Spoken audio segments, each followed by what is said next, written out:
முதலாவதாக மாண்புமிகு உறுப்பினர் திரு எஸ்.ஆர். ராஜா அவர்கள். இந்த சட்டமன்ற கூட்டத்தொடரில்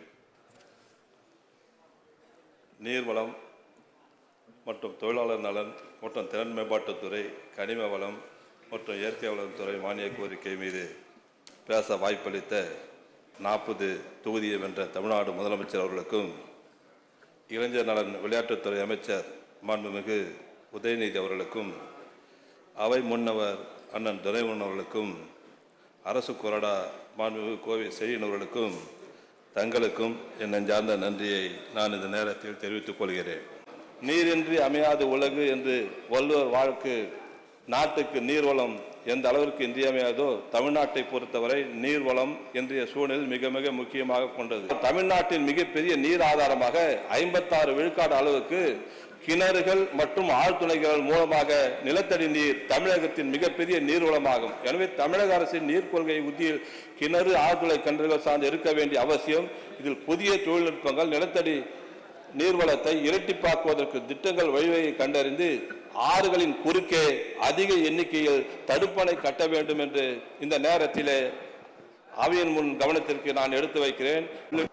தாம்பரம் மாநகராட்சி செங்கல்பட்டு மாவட்டத்தில் இருக்கிற அத்தனை ஏரிகளையும் ஒருங்கிணைக்க வேண்டும் என்று இந்த நேரத்தில் அவை முன்னவர் கவனத்திற்கு, உங்களுடைய கவனத்திற்கு தெரிவித்துக் கொள்கிறேன். ஒரே ஒரு செய்தியை, தொகுதி பிரச்சனை பேசாமல் இருந்ததுன்னா நல்லா இருக்காது. ஒரே ஒரு செய்தி மட்டும் நான் சொல்கிறேன். முதலமைச்சர் அவர்கள் தாம்பரத்தில் மட்டும் 30,000 பேருக்கு பட்டா கொடுத்தார். ஏழை எளிய மக்கள்லாம் இப்போ தமிழ்நாடு வீட்டு வசதி வாரியத்தின் மூலமாக 12 லட்சம் ரூபாய்க்கு இனாமாக இப்பொழுது வீடு கொடுக்குறாங்க.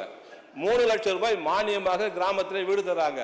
நகரப்புற வாழ்விட மூலமாக நம்முடைய முதலமைச்சர்கள் திட்டத்தின் மூலமாக யார் வேண்டுமானால் மனு செய்தால் 3 லட்சம் வருமானம் இருந்தால் இலவசமாக வீடு வழங்கப்படுகிறது. ஆனால் 50 ஆண்டு காலம் 60 ஆண்டு காலம் ஏழை எளிய மக்கள் மேட்டு பகுதியிலே வாழ்ந்து கொண்டிருக்கின்ற அவர்கள் இன்றைக்கு என்ன சொல்றாங்கன்னு கேட்டீங்கன்னா, இது ஏரி பகுதி, இது குட்டப்பகுதி. எப்போ போட்டது? பட்டா கொடுக்கறதுக்கு முன்ன எங்களுக்கு 2006 தான் பட்டாவே, கிராமணத்தை பட்டாவே கொடுத்தாங்க.